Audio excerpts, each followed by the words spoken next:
আসসালামু আলাইকুম ওয়া রাহমাতুল্লাহি ওয়া বারাকাতুহু। আজকে আলোচনা করব মাদ্দা আসলি কয় প্রকার, মাদ্দার হরফ কয়টি, মাদ্দার হরকত কয়টি, এ সম্পর্কে গুরুত্বপূর্ণ আলোচনা করব ইনশাআল্লাহ। যদি ভিডিওটি মনোযোগ দিয়ে সহকারে দেখেন তাহলে অবশ্যই অনেকেরই ফায়দা হবে। আমরা সর্বপ্রথম জানবো মাদ্দা আসলি কত প্রকার। তো মাদ্দা আসলি মূলত 6 প্রকার। যেমন এই দেখেন আলিফ, তার ডান পাশে জবর, এটাকে আলিফ মাদ্দা বলা হয়, আর এক নাম হলো মাদ্দা আসলি। মূলত আলিফ মাদ্দার হরকত হলো খাড়া জবর, এখানেও এক আলিফ পরিমাণ টানিয়ে পড়তে হবে এমতো। যেমন বা আলিফ জবর বা, স্যাম টু স্যাম বা, খাড়া জবর বা, তাহলে দুটোটাই মাদ্দা আসলি। এটাকে আলিফ মাদ্দা বলা হয়, এটাকে খাড়া জবর বলা হয়। 3 নম্বর দেখেন ওয়াও সাকিন, তার ডান পাশে পেশ, এটাকে বলা হয় ওয়াও মাদ্দা, আর এক নাম হলো মাদ্দা আসলি। ওয়াও সাকিন তার ডান পাশে পেশ আসিলে এক আলিফ পরিমাণ টানিয়া পড়িতে হয়। যেমন বা ওয়াও পেশ বু, এক আলিফ পরিমাণ লম্বা হয়। স্যাম টু স্যাম ওয়াও মাদ্দার হরকত হলো উল্টা পেশ। ওয়াও মাদ্দা যে মতো লম্বা হবে, উল্টা পেশও স্যাম সে পরিমাণ লম্বা হবে, এক আলিফ পরিমাণ লম্বা হবে। তাহলে ওয়াও মাদ্দা তার আপনার হরকত হলো উল্টা পেশ।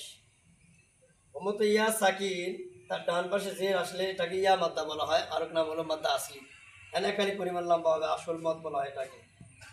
ওমতো ইয়া মাদ্দার হরকত হলো খারাজে। মূলত এই 6টি জায়গায় মাদ্দা আসলি হয়, আসল মত এগুলো। এর মধ্যে কোনো ত্রুটি হলে মাদ্দা ঠিক থাকবে না, পড়ালে এখানে জলি হবে, বড় আকারে ভুল হবে। এই 6টা জায়গায় আমরা এক আলিফ পরিমাণ লম্বা করে পড়ব। যেমতো বা আলিফ জাবর বা, বা খাড়া জাবর বা, বা ওয়াও পেশ বু, বা উল্টা পেশ বু, বা ইয়াজের বি, বা খাড়াজের বি। এই 6টা জায়গায় লম্বা করলাম, এই লম্বার নাম হলো মাদ্দা আসলি, আসল মত এক আলিফ পরিমাণ লম্বা হবে। তাহলে আমরা জানলাম মাদ্দার 3টি হরফ আছে আর মাদ্দার 3টি হরকত আছে। যেমন আলিফ, ওয়াও, ইয়া, এই 3টা হলো মাদ্দার হরফ।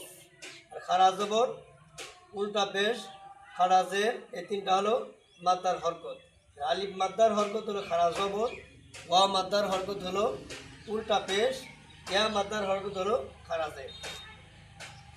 মূলত মাদ্দা আসলি 6 প্রকার। যদি আমরা ভালো করে বুঝি, এই 6টা প্রকার যেহেতু আমরা জানলাম, যত জায়গায় কায়দা অথবা কোরআন শরীফ পড়তে যত জায়গায় এসে মাদ্দা আসলি 6 জায়গায় আমরা পাম, এক আলিফ পরিমাণ টাইনে পড়ুন, এক জায়গায় শিখলে আমাদের সারা কোরআন শিক্ষা হয়ে যাবে। তো যদি ভিডিওটা আমরা মনোযোগ দিয়ে দেখি আর বুঝি, তাহলে অবশ্যই আমাদের পড়া একটা টাইমে আশা করা যায় যে সহি শুদ্ধ হবে। এটা আমার এই ক্ষেত্রে আপনার মাদ্দা নিয়ে, হরকত নিয়ে এটা প্রথম ভিডিও। আগে ইনশাআল্লাহ আরও ভিডিও বানাম।